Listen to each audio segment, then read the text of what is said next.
আসসালামু আলাইকুম বন্ধুরা, কেমন আছেন? আশা করি ভালো আছেন।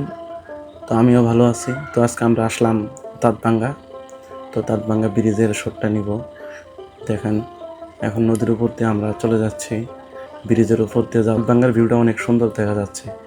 আসলেই প্রকৃতির সৌন্দর্য দেখলে পরে মন ধরে যায়।